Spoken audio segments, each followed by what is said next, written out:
yun daw po mga kababayan na nasa sa likod ng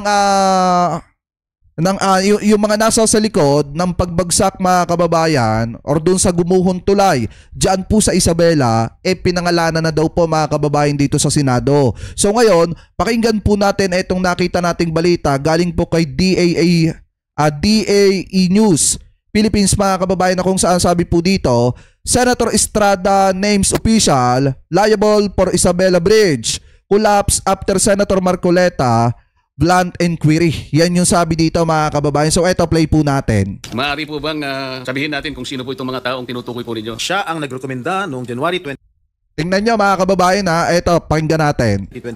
na pondohan ang retrofitting na nagkakalaga ng 233.5 million. Ito po hanggang ngayon ay nanunungkulan pa rin bilang Undersecretary ng DPWH. Ang kanyang opisina ang nag-aproba para pondohan ang isinagawang kontrobersyal na retrofitting ng tulay na dapat ang kontraktor ang gumastos dahil nasa ilalim ng warranty period. Tama. Ilan lang siguro sila sa pinatamaan ng Pangulo. Kasi nung sabihin ng Pangulo po ito, Mr. President, nakaharap po siya sa Kongreso eh. Napakarami pong kontraktor doon eh. Ang inyong privilege speech, Mr. President, Your Honor, ay salamin lamang ng isang napakalaking anomalya na nagaganap sa ating bansa.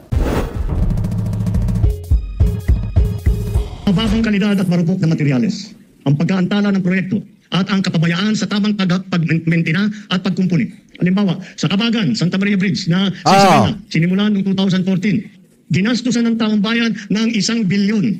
10 taon, tinayo. Nung binuksan, ilang araw pa lang, giba na agad.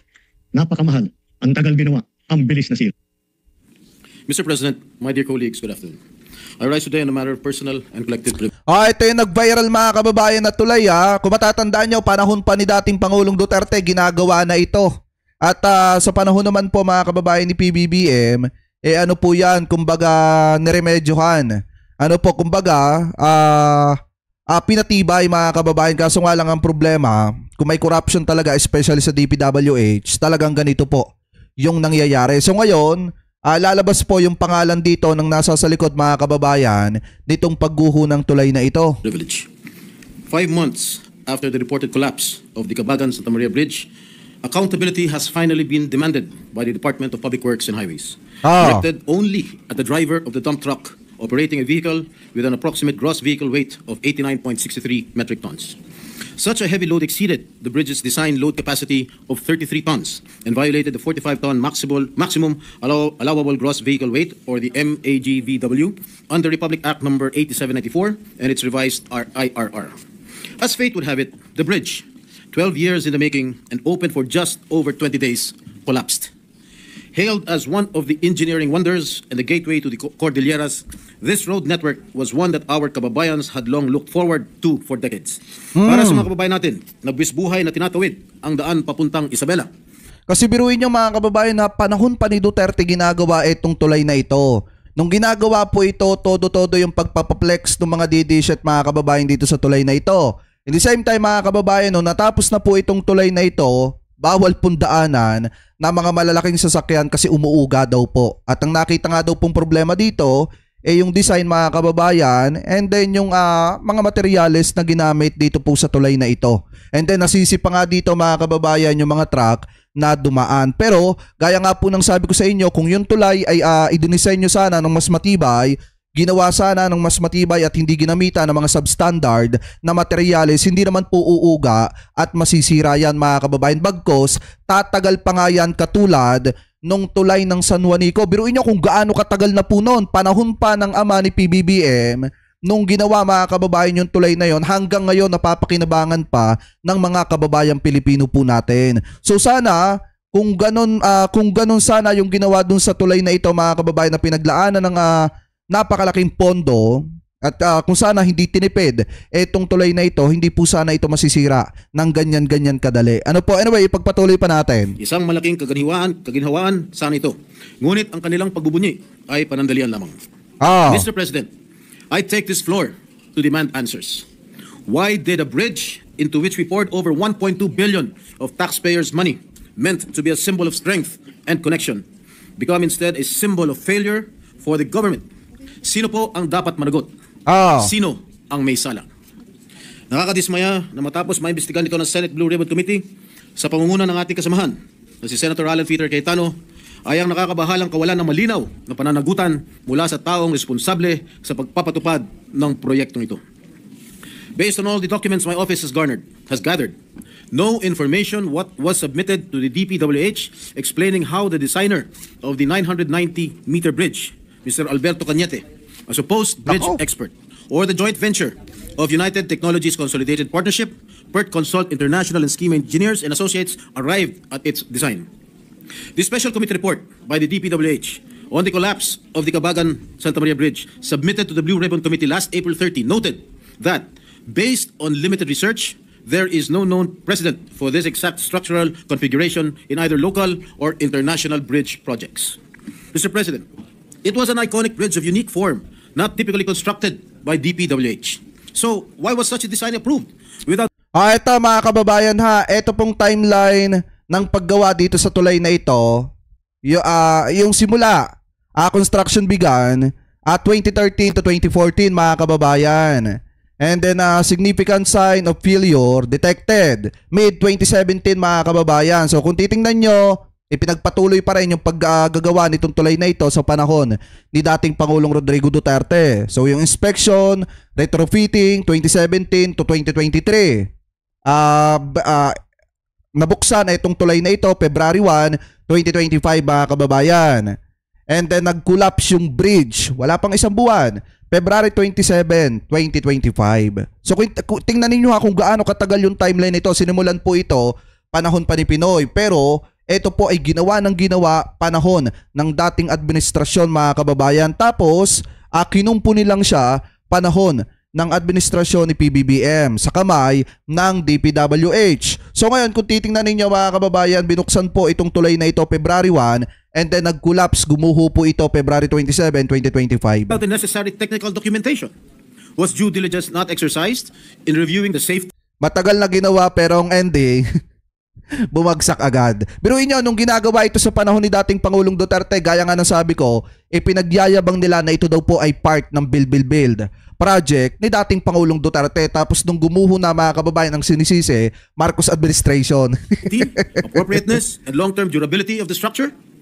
Sa pagsusuri ko ng nasabing special committee report ng DPWH, sa kalagitnaan pa lamang ng pagpapatayo nito noong 2017, ay nakitaan ito ng mga significant signs of failure.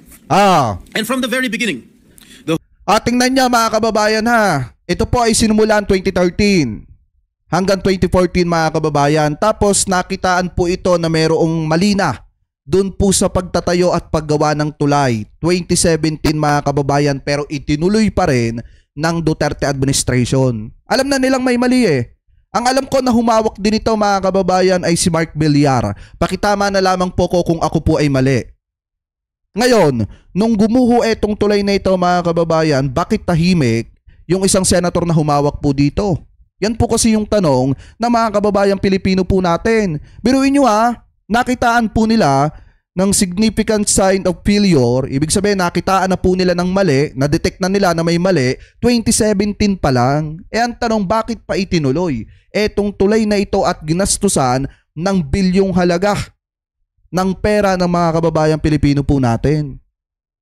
Diba? Kita nyo mga kababayan, dapat nga kung nakitaan na nila ng mali, ang ginawa nila, sinira na lang sana nila and then nagtayo ulit sila ng tulay at pinalaki nila yung mga haligi dito and then pinatibay nila yung tulay. Ang problema, ginastusan pa rin nila ng napakalaking halaga. The whole bridge structure was sa panahon po yan ni dating Pangulong Duterte. Bound to fail. This was according to then project engineer Mr. Felipe Lingan. Ngayon pa man, Ginoong Pangulo, itinuloy pa rin ito. At ang tanging naging solusyon ay retrofitting at epoxy injection. At ang masaklap pa dito, Mr. President, my dear colleagues, ay inako ng gobyerno ang gastusing ito na nagkakahalaga ng humigit kumulang na 400 million pesos. Diba? Retrofitting or repair works due to the constructor's mistake should be shouldered by RD Interior Junior Construction. That is very, very basic. Nagkaroon ng third-party consultant na nagsagawa ng audit o inspection.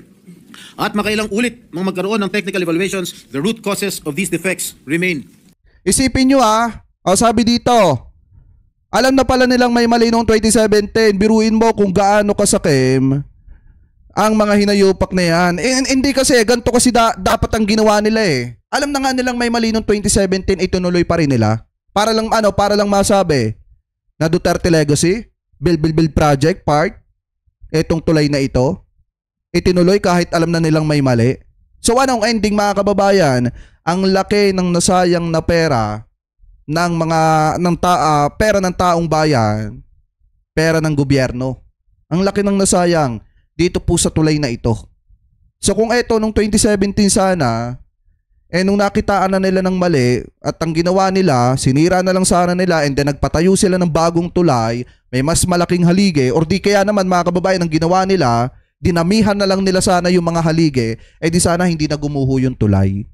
Diba? Biruin nyo kung gaano kalalaki yung agwat ng mga halige, ng mga kolom, nito pong tulay na ito. Kung ang ginawa na lang sana nila, binatbat na lang sana nila ng halige, di sana matibay pa yung tulay. Diba? Inconclusive.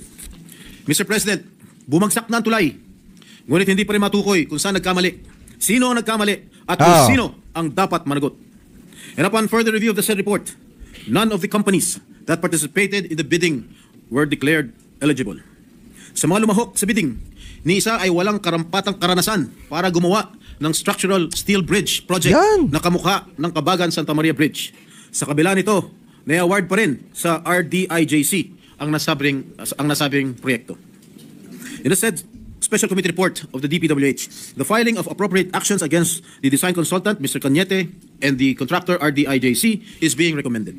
Mga Ginong Pangulo, sa mga umiral na batas, kapag nag-collapse ang isang struktura dahil sa depektibong plano, specifications, construction methods o paggamit ng substandard materials, dapat managot ang mga engineer at arkitekto na nag-prepare, nag-review at nag-aproba ng mga plano at ang kontraktor na nagsagawa ng proyekto. But aside from the truck driver, design consultant, and contractor, what about the public officials who exercised oversight functions? Why is there no mention of disciplinary actions against these supervising officials whose approval? Dapat yung dapat mabanggit din dyan, mapangalanan din dyan si Senator Mark Villar, di ba? Siya yung isa sa tumutok na itong tulay na to. Di mga kababayan, sinasabi lang natin kung ano yung nakikita natin at nababasa natin. Di ba isa si Senator Mark Villar sa humawak po ng proyektong ito nung siya ay senator mga kababayan sa panahon ni Digong. So ngayon, dapat mga kababayan, may pananagutan din si Senator Mark Villar dyan po sa pagbagsak ng tulay na yan. Kasi isa po siya mga kababayan sa humawak niyan. Approval and oversight or lack thereof enabled this tragedy. Mr. President, wala tayong nabalitaan na nasuspending opisyal ng DPWH na may kinalaman sa proyektong ito. Sabi dito, wala tayong nabalitaan na nasuspending opisyal ng DPWH na may kinalaman daw sa proyektong ito. Ang problema kasi dito mga kababayan, ang tanong dito, hindi lang naman kasi pwedeng DPWH lang Kasi unang-una, may mga opisyalis din ng gobyerno, especially mga senators, na humawak din mga kababayan ng proyektong ito sa panahon ni dating Pangulong Duterte. So dapat, magsalita din mga kababayan, eto pong senators na ito, or etong senator na ito na humawak dito po sa tulay na ito. Di ba kung matatandaan nyo nung panahon ni dating Pangulong Duterte, naglipa na ang picture ni Senator Mark Villar na kung saan isa po siya mga kababayan sa naandi dito sa tulay na ito habang ginagawa. So dapat nagsasalita din siya about sa issue ng tulay na ito, kung ano ba talaga ang nangyari noong mga panahon na ginagawa nila ito at kung bakit mahuna yung tulay. Wala rin tayong nabalitaan, iniimbestigahan sila upang panagutin. A bridge does not collapse overnight.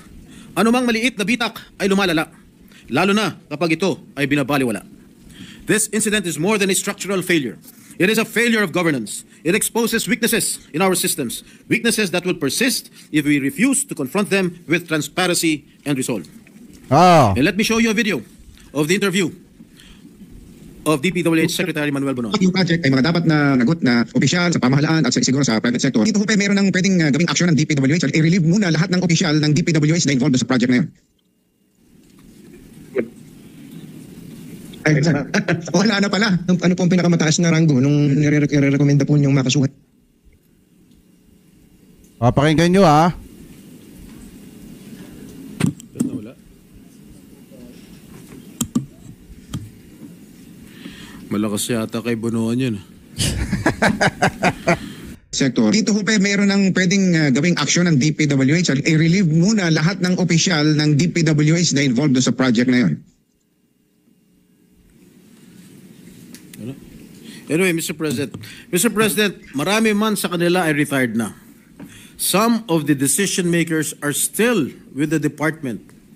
Sa aking pagkakalam, dalawa sa Assistant Secretary ng DPWH ngayon ay naging Regional Director ng Region 2. Noong panahon ng construction at retrofitting ng tulay at 3 undersecretaries naman ay malinaw na matagal nang may control sa budget, supervision and oversight over the project ay nananatili sa pwesto at mukhang nabigyan pa ng karagdagang trabaho at dagdag na responsibilidad pagkatapos bumagsak ang tulay. Hindi kaya sila ang pinatutungkulan ng Pangulo nung sinabing, mahiya naman kayo? Mr. President, mahirap tanggapin na sa mga susunod na araw ay haharap sa kaso ang maliit na tao. Kaya anong dapat gawin ng DPWH, mga kababayan?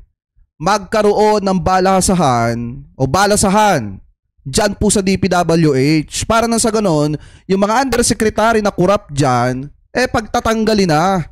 Yan po yung pinakamainam at pinakamagandang solusyon dyan. May kasabihan nga tayo, mga kababayan, kapag ka nabubulok na yung isang kamatis sa isang kaing, anong ginagawa? Dapat tinatanggal yung kamatis na bulok na yun para hindi mahawa yung iba. So dapat ganyan din ang ginagawa sa DPWH. Ngayon, mga kababayan, yung mga sinasabi natin na nabubulok dyan, ibig sabihin yung mga corrupt dyan, dapat pagtatanggalin na sa pwesto yan. Magkaroon ng balasahan dyan. Para na sa ganun, mga kababayan, lahat na kung may mga susunod mang mga proyekto about po dito sa flood control project, mapapunta, mga kababayan, sa mga tao na talagang tapat sa kanilang tungkulin. Kasi kung hindi papaltan yung mga yan, manghahawa pa yan. Yan yung totoo dyan, mga kababayan. Kung hindi papaltan, kung hindi magkakaroon ng balasahan dyan sa DPWH, paulit-ulit lang yung sistema, paulit-ulit lang, mga kababayan, na makukurap yung pera na mga kababayan Pilipino po natin at walang pupuntahan. Paulit-ulit lang din ang masasaksihan ninyo na pagbagsak ng mga tulay at pagkasira ng madali na mga kalsada dahil sa ginagamitan ng mga substandard materials. Ibig sabihin yung mga materials, mga kababayan, na talagang tinipid.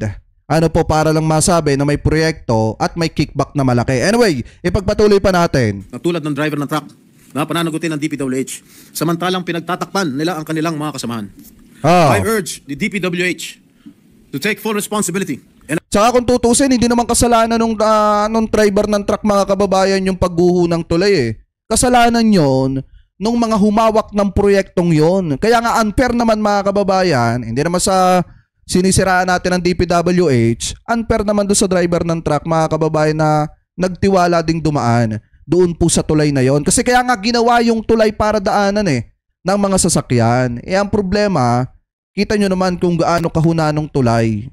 Hindi pwedeng isisiyan sa kahit na kanino. Ang may kasalanan dyan yung gumawa ng tulay at yung humawak ng pondo habang ginagawa yung tulay. Especially, may pananagutan din dyan yung senators, mga kababayan, na humawak din ng proyekto pong yan at nangasiwa ng proyekto din yan. Ano po? Anyway, ipagpatuloy pa natin. And accountability, not only by pursuing private contractors, but also by holding accountable its own officials who were involved in the planning, approval, and implementation of this project.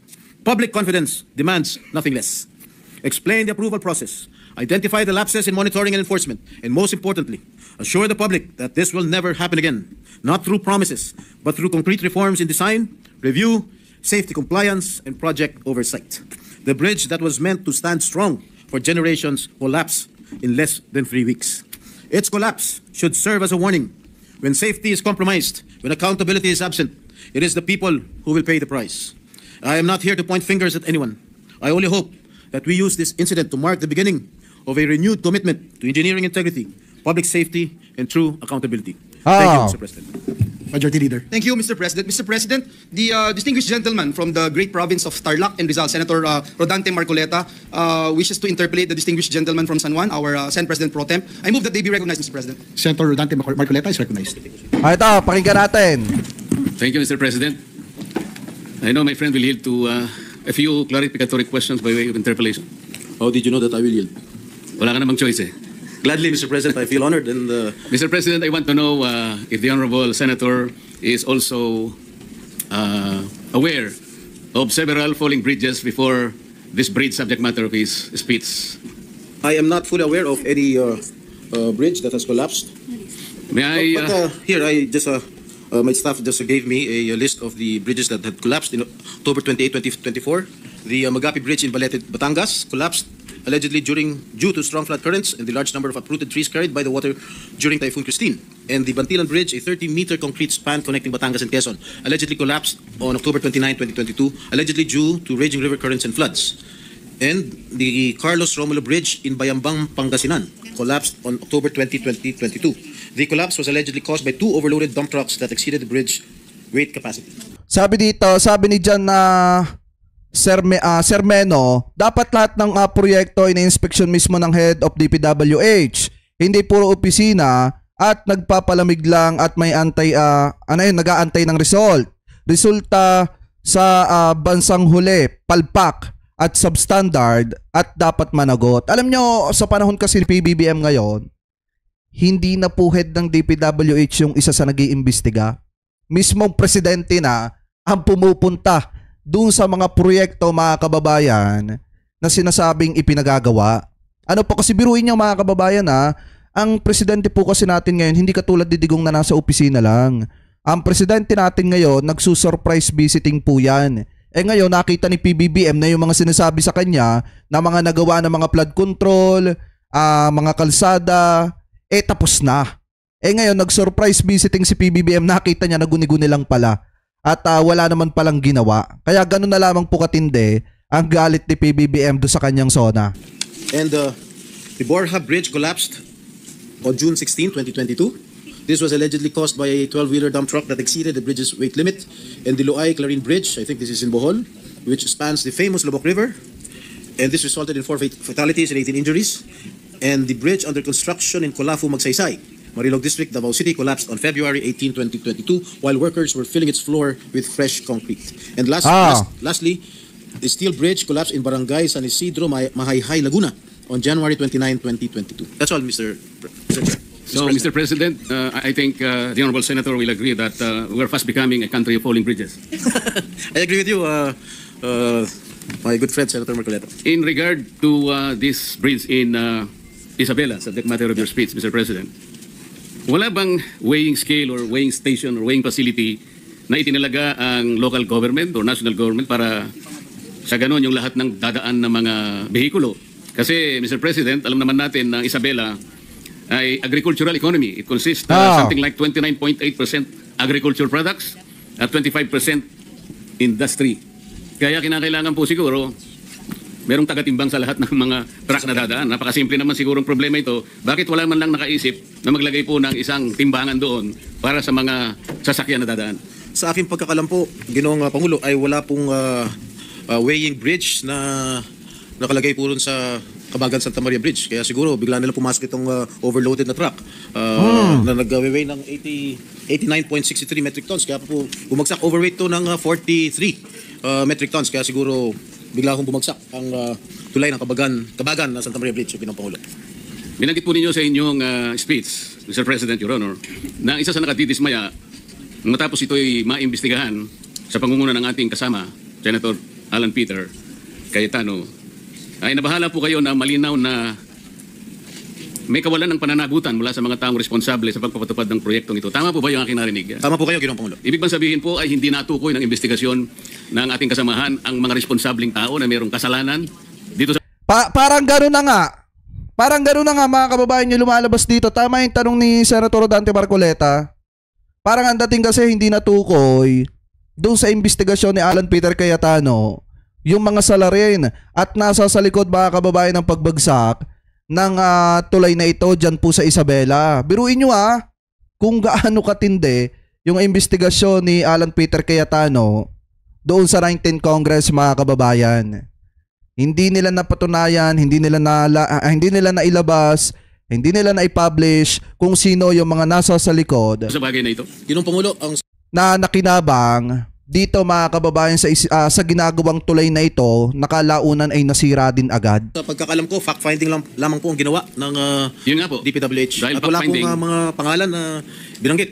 Ngayon kung ako po'y tatanungin ninyo kung sino-sino po ang magiging responsable, sasabihin ko po sa inyo kung sino-sino po itong mga ito.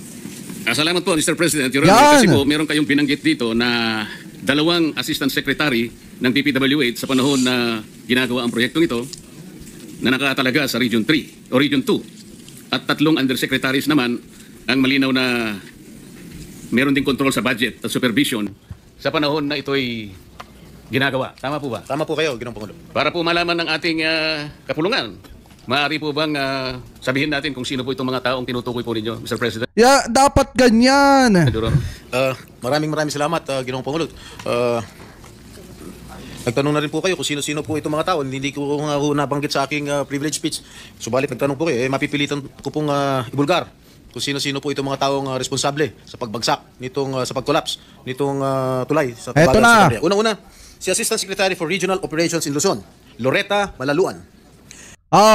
Si Loretta Malaluan, mga kababayan, tandaan nyo siya yung tinutukoy na isa sa dahilan ng pagbagsak or salarin or nasa sa likod ng pagbagsak ng tulay dyan po sa Isabela. Loretta Malaluan. She succeeded Neri Bueno, now ASIC Bueno, as Regional 2 Director. The time when the bridge project was already facing structural problems. Siya ang nagrekomenda noong January 2021 na pondohan ang retrofitting na nagkakalaga ng ASIC Bueno. Tandaan nyo yung mga pangalan, mga kababayan. 133.5 million o yung pagsasagawa ng epoxy crack repairs. In March 2022, she formally requested that the project be reclassified from a replacement to a retrofitting strengthening project given the persistent structural issues. Pangalawa po, Ginoong Pangulo, Assistant Secretary for Regional Operations in Visayas and Mindanao, Neri D. Bueno.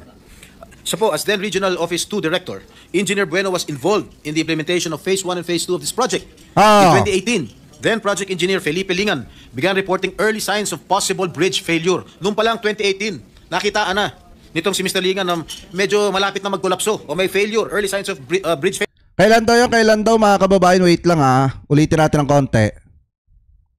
Early signs of possible bridge failure. Noong pa lang 2018, nakitaan na nitong si Mr. Lingan na medyo malapit na magkolapso o may failure, early signs of bridge failure.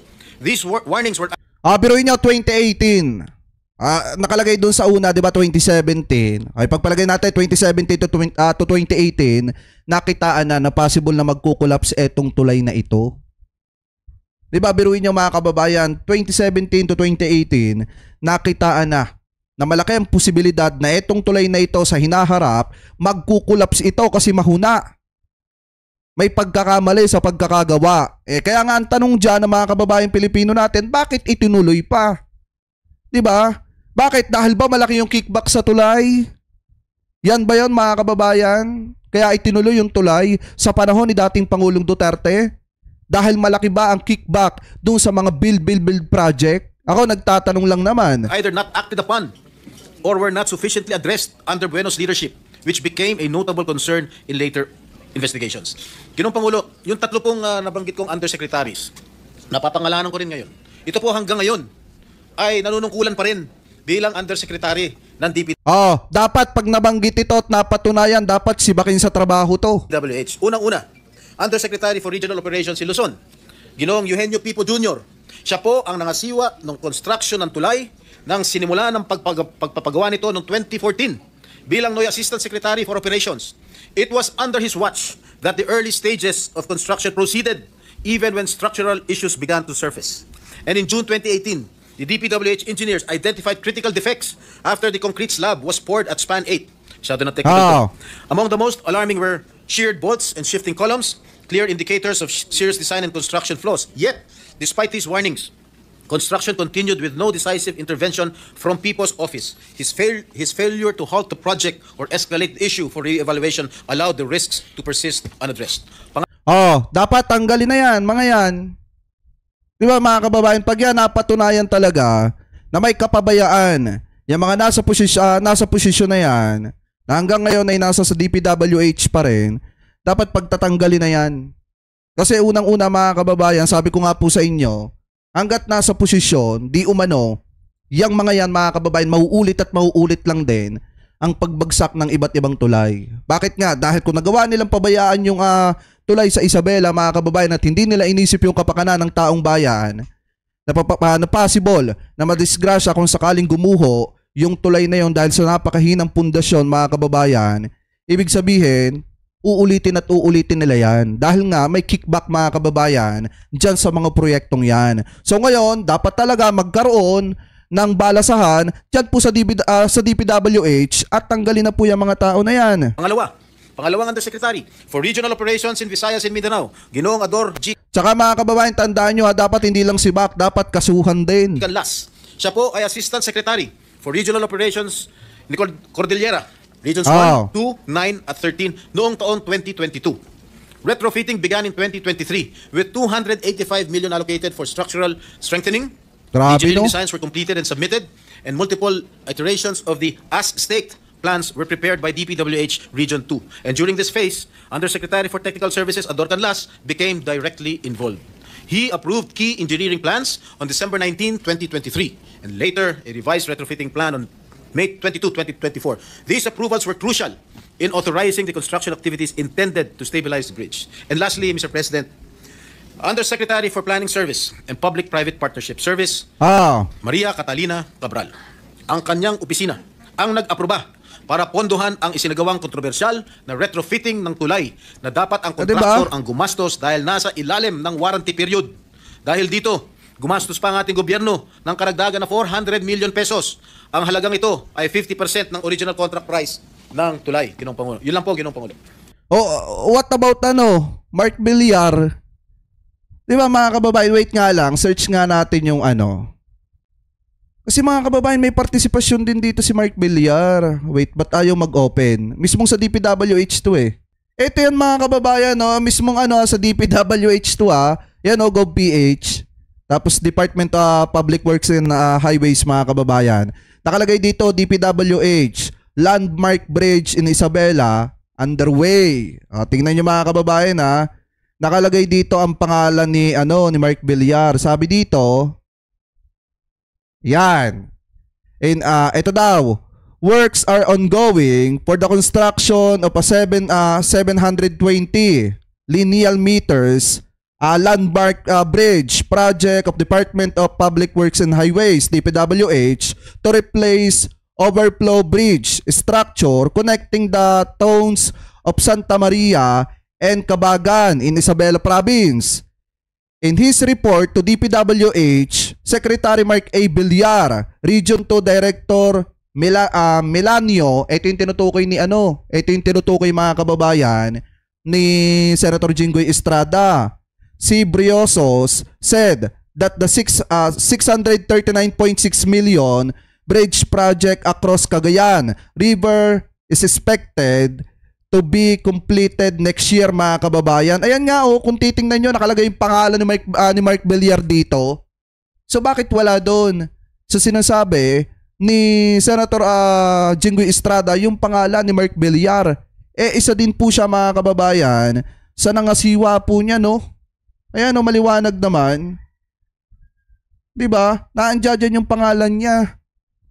Nasaan yung pananagutan dito ni Mark Villar? Dapat isa rin po siya mga kababayan sa tinatanong at tiniimbestigahan kung bakit ganito yung nangyari sa tulay na ito. Kita nyo nga kung gaano kaliliit yung mga puste nito. Diba? So ngayon mga kababayan, balik tayo dito. Mr. President, 3 undersecretaries. Ibig ba sabihin nito, may basbas ito sa kanilang secretary, Mr. President? Well, that sa akin palagay, command responsibility ko yan. Hindi naman po kikilos itong mga undersecretary kung wala hong basbas ang namumuno. Diba? Tama! Sinabi po nyo rito, Mr. President, Your Honor, na ang mga taong binanggit ninyo ay nabigyan pa ng karagdagang trabaho. Ano pong mga karagdagang trabaho ang nabigyan? Wait lang, ano ba sabi dito? In his report to the DPWH, Secretary Mark A. Villar, Region 2 Director Melanio C. Briosos, said that the 639.6 million bridge project across Cagayan River is expected to be completed next year mga kababayan. Si Mark Villar pa palang DPWH Secretary ng mga panahon na yan. Bakit hindi siya kasama dyan? 'Di ba? Dapat kasi mga kababayan, para mas klaro yung investigasyon dito, dapat pamula nung ginawa itong tulay na ito hanggang sa gumuho, dapat yan iniimbestigahan yung timeline. Dapat lahat ng mga may partisipasyon sa tulay na yan iniimbestigahan. Hindi pwede yung lang. Hindi pwede yung lang. Ito lang sina Melanio at yung sina Bueno, mga kababayan, yung binabanggit na pangalan dyan. Dapat kasama dyan sina Senator Mark Villar kasi siya yung sekretary ng DPWH noong mga panahon na yan. Bigay pa, Mr. President, Your Honor.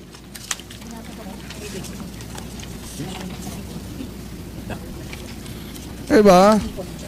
Habang binabasa po ninyo yan, karagdagan siguro impormasyon, Mr. President, meron po akong nabasang isang parang briefing na dalawa po sa binanggit yung undersecretaries parang nagkaroon po ng pagbabago.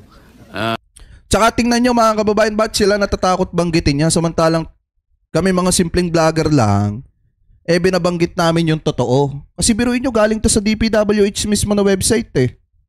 Ayan o. Yan o, January 17, 2018 mga kababayan.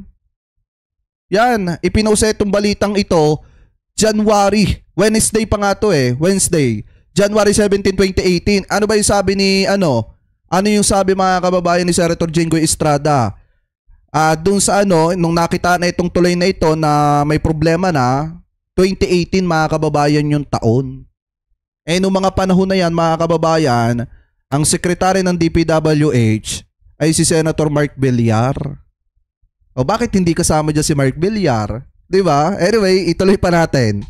Atas ng panibagong katungkulan nagmula mismo sa tanggapan ng DPWH. Tama po kaya yun? Tama po Mr. kayo, President, Your Honor? Tama po kayo, Ginoong Pangulo. Nasaan?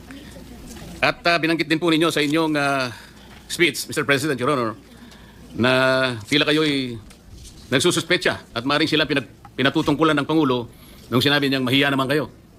Ano po ang pinagbabatayan niyo rito? Malamang itong sinasabi ng ating Pangulo, na pinatutungkulan ng ating Pangulo, na mahiya naman kayo. Palagay ko, ito po yung mga opisyalis ng DPWH na kasangkot o kasab. At saka di ba dapat mga kababayan, kapag nagkakaroon ng problema sa mga proyekto ng DPWH, di ba dapat may partisipasyon din dyan, kasama din sa investigasyon yung sekretary ng DPWH?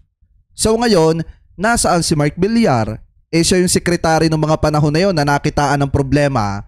Etong tulay na ito na bumagsak. Di ba dapat kasama siya dyan? What? Sa pagpapatayo nitong collapsed bridge nito sa Isabela. Siguro po ang mas tamang isipin natin, ilan lang siguro sila sa pinatamaan ng Pangulo. Kasi nung sabihin ng Pangulo po ito, Mr. President, nakaharap po siya sa Kongreso Napakarami pong kontraktor doon Kayo po nakakalam nun dahil kayo po nanggaling sa House of Hindi Representatives. po, tinatanong ko po kayo isang ayon na maaring mas marami ang pinatutungkulo ng Pangulo. At hindi lamang po bagsakan ng tulay ang pinag-uusapan doon. Mr. President, Hindi Your po Honor. ako makakasagot niyan sapagkat hindi Bakit naman po hindi kayo makakasagot? Hindi po ako Napakasimple nanggaling lang po ng tanong ko sa inyo. sa House of Representatives. Kayo po nanggaling sa House of Representatives. Malamang kayo po nakakalam kung marami po ang pinatutungkulan ng ating Pangulo, Ginoong Pangulo. Talagang marami po. Ako po, sinasabi ko sa inyo, marami pong kontraktor doon. Ang tanong ko lang kung kayo sumasang-ayon sa aking pananaw. Ay yes, sumasang-ayon po ako sa inyo. Ayun. Kung kayo po ay naniniwala, maniniwala rin po ako. Yan tayo Mr. President, Your Honor, di ba pangkaraniwan pagka meron po tayong itinatayong isang infrastructure, lalong-lalo na po yung mga vertical infrastructure. Malimit po nating nakikita, nakatabi po yung meron pong parang banner yung, ano tawag doon, yung COA. Meron billboard po ang COA. Billboard. Na kung saan nalagay yung ilang mga detalye, pangalan ng proyekto, yung minsan po pangalan po ng politiko nandun. yung halaga ng proyekto, yung description, hanggang saan, di ba? Yung contractor, kung sino yun. Pero nananatili lang na isang billboard. At hindi naman nagkakaroon ng updated report ang COA kung ilan porsyento na halimbawa, after a while, ang natatapos. Nananatili lang isang billboard na akala mo, nagbabantay sa project. Tama po kayo. Kaya ako po tinatanong ito, Mr. President. Eto, tandaan niyo mga kababayan na kahit si Senator Rodante Marcoleta ay naging katunggali mga kababayan or napamiyembro sa Duterte nung panahon ng eleksyon, pagdating naman mga kababayan sa kanyang pagtatrabaho, hindi naman natin matatawaran yan. Diba? Biruin nyo, etong ginagawa niya na ito na pinapalabas niya yung mga nasa sa likod ng mga anomalya dyan po sa pagguho ng tulay na yan po mga kababayan, masasabi nating parte ng kanyang trabaho na sinumpaan sa mamamayang Pilipino na ginagampanan naman niya. So sa issue na yan, wala tayong problema dyan. Tandaan nyo mga kababayan na kapag yung isang politiko kahit pa ikatunggali ng administrasyon at nakita natin nagtatrabaho ng tama, nakikiisa sa gustong mangyari ng gobyerno, wala po tayong problema dyan. Yan po mga kababayan ay pinapalakpakan natin. President, nangyari po ito sa Misamis Occidental. Nagtayo ng isang irregular na proyekto. Sa pondong-pondo pa lang, Mr. President, saan ka nakakita ng isang housing project ang pondo manggagaling sa DPWH? So nung tanungin ko po yung auditor, sapagkat sila naman dapat nakabantay sa lahat ng proyekto, alam mo ba ako ito na nanggaling sa... Hindi po. Alam mo ba rin ba ako na yung titulo na pinagtayuan ng project na yan na hindi pag-aari ng syudad? Hindi rin po. Wala ba kayo akong pakialam? Dahil kayo po ang security guard ng pera ng gobyerno. Nakikialam po. Kailan po kayo makikialam? Pagka po tapos na ang project. Akala ko baka ako ang COA ay merong preventive measures, action. Ibig mo sabihin ka ako pag natapos ang project, natapos na po talaga ang project, ngunit ang titulo po ay pag-aari ng mga pribadong mga mamamayan. Tanungin ko po siya, sino ang may-ari ng project? Wala pong maisagot. Ngayon po, itong ang inyong privilege speech, Mr. President, Your Honor, ay salamin lamang ng isang napakalaking anomalya na nagaganap sa ating bansa. At salamat po sapagkat Totoo. kahit na ito po ay isa lamang sa mga bagay na maaaring makapagbigay po ng alalahanin sa ating mga mamayan sapagkat ito ay pera ng bayan, lalong-lalo na po yung binabanggit ninyong mga opisyal ng pamahalaan na parang kasangkot pa. Sa mga... Ayan. Ay, hindi lang kasi matumbok eh. Hindi lang kasi matumbok mga kababayan. Alam nyo, dapat kasi maganda dito sa ganito, yung medyo raw naman ng konti. Alam nyo yung raw mga kababayan, yung mismong talagang on the spot tinutumbok eh. Yan yung magaganda dyan. Kasi biruin nyo mga kababayan, sabi ko nga po sa inyo, kada magbibitaw tayo ng salita dito, much better meron tayong resibo. Ano yung resibo na yan mga kababayan? Ito tulad nito. O bakit natin nasabi na dapat kasama dyan si Senator Mark Villar? Kasi noong mga panahon na yan, siya yung secretary ng DPWH mga kababayan. Wait lang, lakihan ko nga para makita nyo. Ayan o. Noong mga panahon na yan mga kababayan, siya po yung secretary ng DPWH. Kasi nga nakalagay dito, laki-laki naman no. In his report to DPWH, Secretary Mark A. Villar, Region 2 Director Milanio C. Briosos said that the 639.6 million bridge project across Cagayan River is expected to be completed next year or matatapos na daw mga kababayan. Noong mga panahon na yan, ang inilaan na pondo nasa 639.6 million pesos. And then, kung makikita nyo, di ba, niremedyohan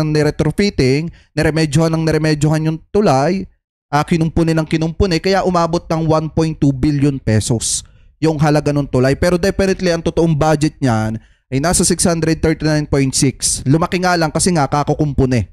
Ano po kagagawa dun sa tulay. So yan, noong mga panahon na yan, ang secretary ng DPWH mga kababayan ay si Mark Villar. Kaya dapat, kasama rin siya sa investigasyon. Ano po, anyway, pagpatuloy pa natin. Ang pangyayaring ito, na maaaring ang pwesto po nila ay nagpalipat-lipat sa ilang mga lugar, sapagkat pong mga listahan ng mga bumagsak na tulay, kung makikita po niyo yung tatlo sa binanggit niyo sa Luzon po eh. Sa Makatwid po, ulit-ulit po ito, parang napakasama pong pagsasalamin. Kagaya po ng ginawa ninyo, sabi nyo, ito pa naman ay isang symbol of strength and connectivity. Parang nasira po yung simbolo na yun, Mr. President, Your Honor. Ano po ang iniisip po ninyong gawin, Mr. President, Your Honor? Sana po ay maimbestigahan po itong sa lalong madaling panahon. Inimbestigahan na po ang ating kasama. Dito po sa inyong committee, sa Blue Ribbon Committee, sapagkat ang involved dito ay mga opisyalis ng ating gobyerno. Lalong-lalo po of course, sa DPWH. At masagot ko lang po yung inyong katanungan kanina dun sa mga undersecretaries na nabigyan pa ng karagdagang trabaho. Kung kumari lang po, Ginoong Pangulo. Base sa mga department orders namin nakuha, na-promote pa ho si Engineer Loretta Maluan from Regional Director in Regional Office 2 to Assistant Secretary for Regional Operations in Luzon. Si Nery Bueno po ay dating Regional Director din sa Region 2 at na-promote bilang Assistant Secretary for Regional Operations in Visayas and Mindanao. At si Eugenio P. po ay dating ASIC lamang bago naging Undersecretary. Ganon din po si Yusek Ador Canlas. Salamat po sa impormasyon, Mr. President, Your Honor. Meron po kayong binanggit na retrofitting. Ang ibig po nyo sabihin, Mr. President, Your Honor, ito pong tulay ng Kabagan na ito ay, maliban po sa ito ginastusan ng pamahalaan, yung retrofitting, ginastusan pa rin po ng ating pamahalaan. Opo, ginastusan pa rin po. Di ba kung tutusin mga kababayan, dapat ang may shoulder na po niyan, kapag ka nagkakaroon ng problema yung tulay, yung mismong contractor mga kababayan, kasi parang may warranty ata yan eh. Pakitama na lamang po ko kung ako po ay mali. Pakitama na lamang po ko kung ako po ay mali. Kasi nga, ang pagkakaalam ko parang pagkaganyan, nasa sa usapan naman yan, nasa kontrata na pinirmahan, na kapag ka nagkakaroon ng problema yung tulay, dapat yung contractor na kumuha ng project na yon nagbibigay ng warranty. Ibig sabihin, kapag ka nagkakaproblema yung tulay, babalikan nila yon para gawin ulit. yung tulay. Ano po, para i-fix yung problem. So ngayon, yung mga may mga idea diyan, pakitama na lamang po ko kung ako po ay mali. Po ng ating Alam niyo, buti na nga lang, buti na nga lang yung tatay ko dati nung 4 months sa ganyan. Nung 4 months sa ganyan, tapat sa kanyang tungkulin. Buti na nga lang yung tatay ko tapat sa kanyang tungkulin, at diyan ko naman ipinagmamalaki yung tatay ko. Kasi nga kapag may project na pinahahawakan sa kanya at about sa government, mini-make sure talaga niya na talagang hindi natitipid yung mga project, mga kababayan, na hawak po niya. Kaya nga buti na lang yung tatay ko bago tumigil sa ganyan, tapat sa kanyang tungkulin. Anyway, ipagpatuloy pa natin. pamalan. Pagkatapos po ng 2 gastusan, ito po ay bumagsak. 3 gastusan, hindi lang 2. Tatlo nga po. Ang retrofitting po, ang ibig sabihin po ng retrofitting, para sa pagkakalam ko, hindi po ako inhinyero, no? Pagkukumpune is to strengthen the structure, Ginoong Pangulo. Pero gastusan na ng gobyerno ang retrofitting, bumagsak pa rin after so many weeks. Kaya nakakagulat at sa madalit salita, kahit ginastusan ng gobyerno para sa pagkukumpuni ng tulay, ang ending bumagsak pa rin yung tulay. gumastos pa ho ng 400 million ang ating gobyerno for the retrofitting cost, Ginoong Pangulo. Babagsak po talaga yung Dapat po, sa aking palagay, dapat po ang contractor po ang dapat mag-shoulder ng expenses ng retrofitting, hindi po ang gobyerno. Tama. So 3 beses pong gumasta ang pamahalaan, Mr. President. Opo. At bumagsak. At bumagsak pa rin. So 3 beses pong nasampal ang Pilipino. Tama po kayo. Salamat po, Mr. President. Totoo naman yung sinasabi ni Congressman ni Senator Rodante Marcoleta. 3 beses talagang ginawang utu-uto ang sambayan ng Pilipino. Kasi biruin niyo, mga kababayan, ang nangyari dito, 'di ba, sabi ko nga sa inyo kanina, yung binasa natin, ang ginastos, mga kababayan, sa una 639.6 billion pesos. And then sa pagkukumpune ng mga tulay, ginastosan uli. And then yung pangatlong yung pangalawang retrofitting, gumastos ulit, mga kababayan, kaya nga umabot ng 1.2 billion pesos yung nagasto sa tulay na gumuho na yon. Kasi nga dito, sabi pa nga nila, pangako pa nga nila sa taong bayan noon, within 2019, mga kababayan, okay na yung tulay. Kasong nangyari, umabot ng 2025, and then nung binuksan, gumuho lang ulit yung tulay. Pero inyo yung pangako ni na Mark Villar dito. Anyway, mga kababayan, so kung titingnan ninyo, pinangalanan na naman dito yung mga nasa sa likod ng pagbagsak nitong tulay dito po sa May Isabela. Ang problema, may nawawala. Nakuha nyo yung pinupunto? Oo nga, pinangalanan na nila, pero may nawawala doon sa mga pinangalanan. At dapat yan yung lumabas sa mga susunod na investigasyon. Ano po, mga kababayan? Dapat lumabas sa mga susunod na investigasyon yung pangalan na hinihintay natin at inaabangan natin. Ano po? Anyway, mga kababayan, comment below na lamang po kung ano pa masasabi nyo hingil po sa topic na yan na kung saan pinangalanan na po yung mga nasa sa likod ng pagbagsak nito pong tulay na ito dito po sa May Isabela. So antabayanan po natin yung mga susunod pa, mga kababayan, na kabanata dito po sa investigasyon na ito. Kasi nga, may hinihintay tayo na main character dyan sa investigasyon na yan na dapat talagang lumabas. Ano po, dahil siya noong mga panahon na nakitaan ng problema etong tulay na ito, siya yung secretary di umano ng DPWH noong mga panahon na yan.